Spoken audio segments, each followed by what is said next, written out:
मैं तुम्हारे साथ एक दिन की शादी करूंगा और शादी के दूसरे दिन। जबान संभाल कर जो जानते नहीं तुम किसके साथ बात कर रहे हो। पता है मुझे, मैं मैसेडोनिया की उस लारा से बात कर रहा हूँ जो अपनी शक्तियों के घमंड में पूरी तरह डूब चुकी है, जिसे अपने एकलव्य बनने पर घमंड है। हाँ है मुझे घमंड जो, आखिर मैंने कम उम्र में तुमसे ज्यादा छुपा लिया है और तुम बुज़दिल की बुज़दिल लेके। तुम्हारा यही घमंड मैं सारे मैसेडोनिया के सामने तोड़ूंगा लारा। 3 साल बाद मैं तुम्हें इसी शक्ति स्थान पर सबके सामने हरा कर बनूंगा एकलव्य।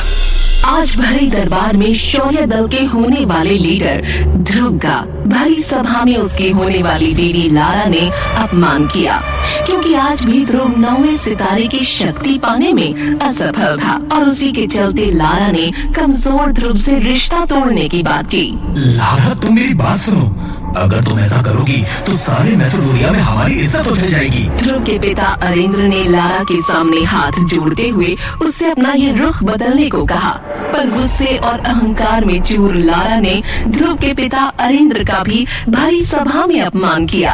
राजा अरेंद्र, तुम्हारे कमजोर बेटे ध्रुव में कमजोरी का कारण तुम ही हो, और ये मत भूलो तुम्हारी वजह से ही ध्रुव की माँ के साथ क्या हुआ था। जैसे ही लारा ने ध्रुव की माँ का नाम भरी सभा में उछाला, गुस्से में आए ध्रुव ने अपने हाथों में अग्नि की ज्वाला को प्रकट कर लारा के ऊपर हमला किया, पर लारा ध्रुव से इतनी ताकतवर थी कि उसने ध्रुव के हमले को सहजता से निपटा दिया। ये देख सारा दरबार फिर से ध्रुव पर हंसने लगा। लो, ये लड़का कमजोर ही रहेगा, लगता है इसके साथ भी वही होगा जो इसकी माँ के साथ हुआ था। दरबार में हो रहे अपमान से खफा होकर ध्रुव वहाँ से भागता हुआ चला गया, पर जाते जाते उसने लारा को 3 साल बाद मुकाबले के लिए धमकी भी दे डाली। पर सबको पता था कि जो ध्रुव इतने सालों में कुछ न कर सका, वो 3 साल में क्या ही करेगा। माँ, कहाँ हो तुम माँ? मुझे तुम्हारी जरूरत है माँ। ध्रुव मैसेडोनिया के उस शमशान में खड़ा था जहाँ उसकी माँ को दफना दिया गया था। उस शमशान में बिना इजाजत जाना खतरे से खाली नहीं था, क्योंकि मैसेडोनिया के लोगों का कहना था कि वहाँ काले प्रेतों का निवास है। शमशान में हुए कई हादसे काफी डरावने थे, पर ध्रुव आज खुद को रोक न सका और ध्रुव अपनी माँ की कब्र पर जाकर रोने लगा। माँ, मुझे इतना कमजोर बनाना था तो जन्म ही क्यों दिया? क्यों पैदा होते मुझे मार नहीं दिया? क्यों माँ, क्यों? ध्रुव के लिए एकलव्य बनना बहुत ही जरूरी था, क्योंकि उसकी इस बात से उसके पिता और उसके शौर्य दल का सम्मान जुड़ा था, क्योंकि उसके साथ के बच्चे काफी शक्तिशाली बन चुके थे। माँ, जवाब दो माँ। ध्रुव जैसे जैसे माँ को पुकारता गया, वैसे वैसे उसकी उंगली में पहनी अंगूठी ने अपना रंग बदलना शुरू कर दिया। वो अंगूठी ध्रुव की माँ की आखिरी निशानी थी। इतना ही नहीं, अब शमशान का माहौल बदलने लगा था। बिजलियों ने अपना रौद्र रूप धारण कर लिया था। ध्रुव की माँ की कब्र से धुआं निकलने लगा था। कई कब्रों से हंसने की आवाजें आ रही थीं, मानो वो ध्रुव को कमजोर कहकर पुकार रही हो। शमशान का माहौल देख ध्रुव सच में डरने लगा। उसका ध्यान अपनी अंगूठी पर गया, और जैसे ही ध्रुव ने अंगूठी को छुआ, वैसे ही शमशान में बने बरगद के पेड़ पर एक आत्मा हवा में उड़ती हुई देखी। वो आत्मा एक बूढ़े इंसान की थी।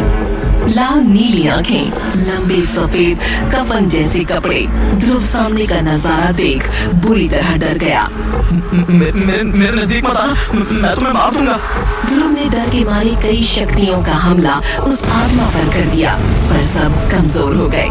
आखिरकार वो आत्मा ध्रुव के नजदीक आकर खड़ी हो गई और उसने अपने दोनों हाथों से ध्रुव को हवा में उठा दिया। छोड़ो मुझे, मैं कहता हूँ छोड़ो। ध्रुव चिल्लाता रहा और वो आत्मा हंसती रही। तभी ध्रुव की नजर उस आत्मा के गले में लटके ताबीज पर गई। ये ताबीज तो सबसे शक्तिशाली योद्धा की निशानी है, ये तुम्हारे पास कैसे आया? उस आत्मा ने हंसते हुए ध्रुव से कहा, ये ताबीज तुम्हारी माँ की वजह से मेरे पास आई। क्या तुम मेरी माँ को जानते थे? क्या हुआ था उनके साथ, मुझे बताओ। माँ का नाम सुनते ही ध्रुव शांत हो गया। तभी उस आत्मा ने अपना परिचय देते हुए कहा, मेरा नाम विदुर है और मैं कई वर्षों से तुम्हारी इस अंगूठी में रह रहा था। मैं जानता हूँ तुम्हारी माँ की मृत्यु का कारण, और मैं ये भी जानता हूँ कि तुम्हें एकलव्य बनकर तुम्हारी होने वाली बीवी लारा के साथ मुकाबला करना है। अगर तुम चाहो तो मैं तुम्हें दुनिया का सबसे शक्तिशाली योद्धा बना सकता हूँ। ये बात सुनते ही ध्रुव ने बिना देर किए विदुर को हाँ कह दिया। पर उसके लिए तुम्हें मेरी 3 शर्तों का पालन करना होगा। ध्रुव ने फिर से बिना देर किए विदुर को वादा कर दिया। विदुर ने मन ही मन हंसते हुए ध्रुव के पास जाते हुए कहा, मेरी पहली शर्त है, तुम्हें मुझे अपनी अंगूठी से आजाद करना होगा। मंजूर है। दूसरी शर्त, तुम मुझे करिश्माई शरबत और अमृत धारा की नीलामी में अपने साथ लेकर जाओगे। मंजूर है। ध्रुव ने विदुर की दोनों शर्तों को एक झटके में मान लिया। अब वो तीसरी शर्त सुनने के लिए बेताब था। बताओ मुझे तीसरी शर्त क्या है? तीसरी शर्त बताने से पहले विदुर ने ध्रुव को उसकी माँ का लिखा आखिरी खत उसके हाथों में देते हुए उसे पढ़ने को कहा। जैसे ही ध्रुव ने अपनी माँ का लिखा खत पढ़ा, ध्रुव के पैरों तले जमीन खिसक गई। उसके पैर डगमगाने लगे। तभी विदुर ने ध्रुव से तीसरी शर्त कही। तीसरी शर्त ये है कि तुम्हें अपनी माँ की मौत का बदला लेना होगा और उसके लिए तुम्हें अपनी होने वाली बीवी के साथ शादी की पहली रात। जैसे ही ध्रुव ने तीसरी शर्त सुनी, ध्रुव चिल्लाते हुए शमशान में बेहोश हो गया और जब उसकी आँख खुली तब उसने खुद को अपने कमरे में पाया। उसे समझ ही नहीं आ रहा था कि अभी अभी उसके साथ क्या हुआ। उसका सिर दर्द से फटा जा रहा था। उफ, ये मेरा सर। कौन था वो आदमी जो मेरी मदद करने की बात कर रहा था? ये कैसा डरावना सपना देखा मैंने। कहीं सपने के जरिए माँ मुझसे कुछ कहना तो नहीं चाहती। ध्रुव ये सब सोच ही रहा था कि तभी उसके पिता अरेंद्र कमरे में दाखिल हुए और उससे कहा, ध्रुव, याद तो है ना, आज तुम्हें शक्ति परीक्षण में अपनी शक्तियों का परीक्षण करने जाना है। हाँ बाबा, मुझे याद है। इस बार मैंने बहुत मेहनत की है। मुझे पूरी उम्मीद है कि इस बार मैं एकलव्य जरूर बनूंगा। ठीक है ध्रुव, जाओ और इस बार शक्तियों को बढ़ाकर ही लौटना। विजयी भाव। पृथ्वी से 22 करोड़ मील दूर बसे नीले ग्रह मार्कस पर लोगों के पास अलौकिक शक्तियाँ थीं। इन अलौकिक शक्तियों को परखने के लिए हर साल एक परीक्षा होती थी, जिससे पता चल सके कि कौन शक्ति के किस स्तर पर है। सभी की शक्तियों को परखने का भी एक बड़ा ही आसान तरीका था। शक्ति चक्र नाम के एक स्तंभ पर हाथ रखते ही वो स्तंभ उस इंसान की शक्तियों का स्तर बता देता था। 1 साल कड़ी मेहनत करने के बाद आज शक्ति चक्र स्तंभ पर ध्रुव को अपनी ताकत परखनी थी। उसने खुद से मन ही मन कहा, इस बार मेरी शक्तियाँ जरूर 9वें स्तर तक फिर से पहुँचेगी। अब कोई मुझे 0 कहकर नहीं बुलाएगा। तभी एक घोषणा ने सबका ध्यान खींचा। ध्रुव को अपनी शक्ति परखने के लिए बुलाया जा रहा था। ध्रुव ने अपनी दाहिनी हथेली शक्ति चक्र स्तंभ पर रखने के लिए आगे बढ़ाई, लेकिन अगली घोषणा ने ध्रुव को अंदर तक तोड़ दिया। जिस बात का डर था वही हुआ। बेहद निराशाजनक। ध्रुव का फिर से खराब प्रदर्शन, फिर वही 23वां स्तर। ध्रुव को विश्वास नहीं हो रहा था। उसने खुद से मन ही मन कहा, ये नहीं हो सकता, मैंने इतनी मेहनत की थी। ये सोचते हुए ध्रुव ने एक बार फिर से शक्ति चक्र स्तंभ पर अपना हाथ रखा, मगर फिर से वही जवाब आया। ध्रुव ने कई बार अपना हाथ रखा, तभी वहाँ मौजूद भीड़ में से किसी ने चिल्लाते हुए कहा, बाहर करो इस मनहूस को। अबे ओ कायर, चल निकल यहाँ से। बार बार हाथ रखने से जवाब नहीं बदल जाएगा। तू एक कचरा है, एक 0 है, बल्कि तुझे तो अब शक्ति परीक्षण करना ही नहीं चाहिए। जाके वो काम कर जिसके तू लायक है। काम का ना काज का, दुश्मन अनाज का। तभी किसी दूसरे आदमी ने भी ध्रुव का मजाक उड़ाते हुए उसकी बेइज्जती की। अरे इसने तो अपने बाप का नाम मिट्टी में मिलाने के लिए ही जन्म लिया है। इसके पिताजी शौर्य दल के लीडर ना होते तो इस लूजर को तो फिर से मौका भी नहीं मिलता। मुझे तो विश्वास ही नहीं होता है कि इसके पिता अरेंद्र ने ऐसी कमजोर और नाकारा औलाद को जन्म दिया। उन्हें तो इसे घर से निकाल देना चाहिए। अरे घर से क्या, बल्कि इसे तो मैसेडोनिया से निकाल बाहर करना चाहिए। एक एक कर हर कोई ध्रुव को कोसे जा रहा था। ध्रुव वहाँ खड़ा सबकी बातें सुन रहा था। उनकी बातें किसी तीर सी उसके दिल में धंस रही थीं, लेकिन लोग अपनी भड़ास निकालने से बाज नहीं आ रहे थे। तभी फिर किसी ने जोर से कहा, इसकी कमजोरी को देखते हुए इसकी मंगेतर लारा भी अब इसके साथ रिश्ता तोड़ना चाहती है।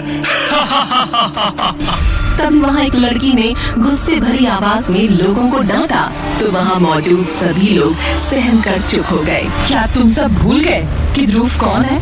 ये वही लड़का है जो सिर्फ 11 साल की उम्र में ही 10वें स्तर पर पहुंच एक लव्य बना था, जो 4 साल की छोटी उम्र से ही अभ्यास कर रहा है। ऐसा मैसेडोनिया तो क्या पूरे मार्कस ग्रह के 10,000 साल के इतिहास में कोई नहीं कर पाया। और तुम सब उसका मजाक उड़ा रहे हो। याद रखना, एक बार फिर ध्रुव उसी स्तर पर पहुंचेगा तब तुम लोग पछताओगे। ध्रुव के लिए भीड़ से लड़ने वाली ये लड़की ईरा थी, जो ध्रुव की बचपन की दोस्त थी। ईरा 9वें स्तर पर थी और बेहद शक्तिशाली थी। कभी वो ध्रुव के साथ ही अभ्यास किया करती थी।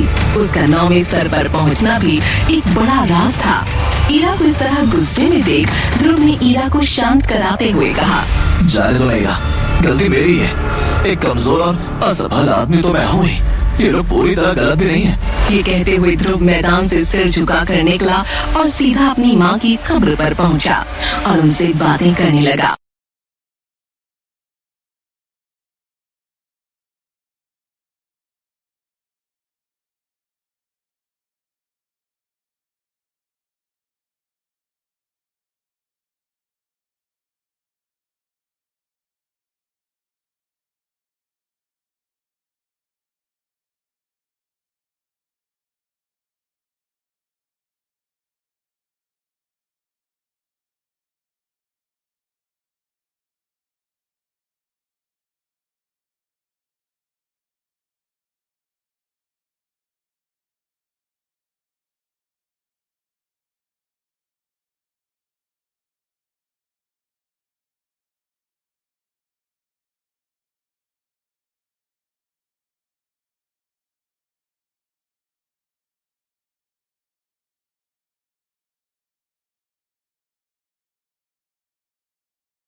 इतना सुनते ही उसने अपने सीधे हाथ की एक उंगली में काले पत्थर से बनी उस अंगूठी की तरफ देखा। ये अंगूठी ध्रुव को उसकी माँ का दिया हुआ आखिरी तोहफा थी। देखते ही देखते ध्रुव की अंगूठी में हलचल शुरू हो गई, जिसे देखकर वो थोड़ा डर गया। लेकिन ध्रुव को अपने हाथ में अचानक एक जोर का झटका लगा, जिससे वो जमीन पर जा गिरा।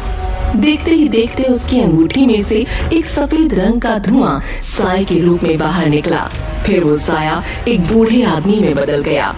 अपने सामने ये सब होता देखकर ध्रुव को अपनी आंखों पर यकीन नहीं हो रहा था।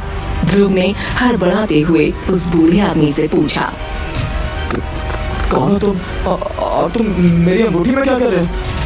मैं कल ही अपने सपने में भी तुम्हें देखा था। जवाब दो, बोलते क्यों नहीं? वो साया कुछ देर तक ध्रुव के चारों तरफ घूमने के बाद उसके सवालों का जवाब देने के लिए उसके सामने आकर एक जगह पर रुक गया। मैं कौन हूँ ये जानना तुम्हारे लिए जरूरी नहीं है, लेकिन हाँ, मेरे पास तुम्हारे हर सवाल का जवाब है, जो मैं समय होने पर तुम्हें जरूर दूंगा। लेकिन एक बात जान लो, तुम्हारी हर मुसीबत को बस मैं ही खत्म कर सकता हूँ। इतना कहते हुए वो साया हंसने लगा और फिर उसने अपनी बात को आगे बढ़ाते हुए कहा, मुझे तो तुम्हारा शुक्रिया अदा करना चाहिए। आखिर तुमने पिछले 3 साल से मुझे अपनी अंगूठी में संभाल कर रखा। तुम्हारा बहुत बहुत शुक्रिया। तो तुम पिछले 3 साल से मेरी अंगूठी में छिपकर बैठे हो। कहीं तुम्हारी वजह से तो मेरी शक्तियाँ कम नहीं हो रही हैं? क्योंकि जब से तुम मेरी अंगूठी में छिपकर बैठे हो, तब से ही मेरी शक्तियाँ लगातार कम होती जा रही हैं। ध्रुव की बात सुनकर वो भूत और जोर से हंसने लगा। उसे इस तरह से हंसता देखकर ध्रुव के गुस्से का पारा चढ़ गया। इसका मतलब मैं समझ रहा हूँ, तुम्हारी वजह से ही पिछले 3 साल तक मुझे अपने लोगों के सामने शर्मिंदा होना पड़ा। अभी भी वो भूत हंस ही रहा था, जिस पर अब ध्रुव को बहुत ज्यादा गुस्सा आ गया और उसके मासूम से दिखने वाले चेहरे पर अब खतरनाक हाव भाव दिखाई देने लगे। वो इस वक्त इतने गुस्से में था कि उसने अपनी माँ की दी हुई आखिरी निशानी की भी परवाह नहीं की। ध्रुव ने गुस्से में अपनी अंगूठी को निकाला और उसे दूर फेंक दिया। ये देख वो प्रेत ध्रुव से बोला, ध्रुव, ये गलती मत करो। जो होना था हो चुका। तुम नहीं जानते इस अंगूठी की अहमियत। तुम्हारा गुस्सा तुम्हें बहुत महंगा पड़ सकता है। ये तुम्हारी माँ की अंतिम निशानी है। क्या तुम उस निशानी को भी खो देना चाहते हो? इतना स्वार्थी बनना ठीक नहीं है। माँ का नाम सुनते ही ध्रुव ने अंगूठी दोबारा से पहन ली। तो इसका मतलब है कि तुम मेरी माँ को जानते थे? हाँ, मैं तुम्हारी माँ को जानता हूँ। तो बताओ मुझे कि उनकी मौत कैसे हुई, और सपने में तुमने जो मुझे वो चिट्ठी दी थी, क्या उसमें लिखा सब कुछ सच था? देखो ध्रुव, तुमने भले ही वो चिट्ठी सपने में पढ़ी, लेकिन उसमें लिखी सारी बातें सच थीं। विदुर की बात सुन ध्रुव एकदम से डर गया और हड़बड़ाते हुए विदुर से कहा, तो बताओ मुझे कि मेरी माँ को तुम कैसे मिले, और चिट्ठी के पीछे की कहानी क्या है? तुम्हारा मेरी माँ से क्या संबंध था? अभी इन सब बातों का वक्त नहीं है ध्रुव। ये क्या बात हुई? आप बार बार जवाब देने से क्यों टाल रहे हैं? अपनी माँ के बारे में जानने से ज्यादा जरूरी कुछ और है। क्या तुम नहीं चाहते कि लोग तुम्हारी फिर से इज्जत करें, फिर से तुम्हारी शक्तियों का स्तर बढ़कर 3 से 9 सितारों तक पहुँचे? क्या तुम नहीं चाहते कि तुम एक बार फिर से शक्तिशाली बनो, जिसके बाद तुम्हें एकलव्य कहा जाए? आप ये सब कैसे जानते हैं? मुझे ये सब कैसे पता, इस बारे में सोचना छोड़ो और जो मैं कह रहा हूँ उस पर ध्यान दो। और सबसे बड़ी बात, 3 साल बाद तुम्हें अपनी मंगेतर लारा का भी तो सामना करना है, उसे हराना है। उसका नाम मत लो मेरे सामने। उसने सारे शहर, मेरे लोगों और समाज के सामने मेरे बाबा की इज्जत को उछाला है। मुझे कमजोर समझकर रिश्ते को भी तोड़ दिया। उसे मैं एक दिन उसकी सही जगह जरूर दिखाऊंगा। ध्रुव, तुम्हारे इस तरह से गुस्सा करने से कुछ नहीं होने वाला। अब तुम्हें अपने सच को स्वीकार कर लेना चाहिए, और तुम्हारा सच यही है कि 3 साल बाद तुम्हें लारा का सामना करना ही होगा, जो अब तुमसे शादी नहीं करना चाहती।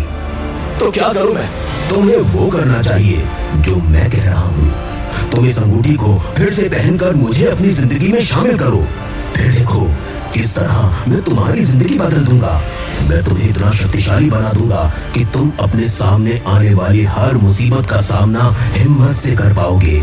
और हाँ, डरो मत। इस बार मैं तुम्हारी शक्तियों को नहीं लूंगा। मैं तुम्हें इस तरह से अभ्यास करवाऊंगा जिसके बाद तुम्हारी शक्तियां बढ़ती ही चली जाएंगी, और 1 साल बाद तुम लारा का मुकाबला करने के लिए तैयार हो जाओगे। तो ठीक है, जल्द से जल्द मेरा अभ्यास शुरू करवाइए। मैं आपको क्या कहकर पुकार सकता हूँ? मेरा नाम विदुर है, पर तुम मुझे आचार्य कहकर बुला सकते हो। सबसे पहले मैं तुम्हें एक बेहद शक्तिशाली दवा बनाकर दूंगा, जिसे अमृतधारा कहते हैं। उसे पीते ही तुम कठिन से कठिन अभ्यास के लिए भी तैयार हो जाओगे। तुम अपने घर शौर्य महल चलो, मैं आज रात ही तुम्हें वो दवा बनाकर दूंगा। ये कहकर विदुर फिर से ध्रुव की अंगूठी में चला गया, जिसके बाद ध्रुव तुरंत अपने शौर्य महल पहुंचा और जल्दी से अपने कमरे में गया। जिसके बाद विदुर नाम का वो प्रेत झटके से ध्रुव की अंगूठी से बाहर निकला। क्या कर रहे हो आचार्य? बताकर बाहर नहीं आ सकते थे? ये इस तरह से झटके के साथ बाहर आना जरूरी है क्या? मेरे पास बताने का समय नहीं है। मुझे जल्द से जल्द तुम्हें जंग के लिए तैयार करना है। ये कहकर विदुर ने अपना हाथ हवा में लहराया और कुछ मंत्र पढ़े। कुछ देर बाद उसके हाथ में कुछ जड़ी बूटियां थीं, जिन्हें उसने वहीं टेबल पर रखा। और फिर कुछ ही देर में उन सब की मदद से विदुर ने एक बोतल में हरे रंग का पानी तैयार किया, जिसे उसने ध्रुव को पीने के लिए दिया। लो ध्रुव, ये अमृतधारा है, इसे पी लो और कल सुबह से ही तुम अभ्यास के लिए तैयार हो जाओगे। ध्रुव अमृतधारा पीकर सो गया। अगली सुबह जब वो उठा तो उसे अपने अंदर एक अलग ही तरह की ऊर्जा महसूस हुई। विदुर उसके बगल में पहले से ही ध्यान लगा कर बैठा था।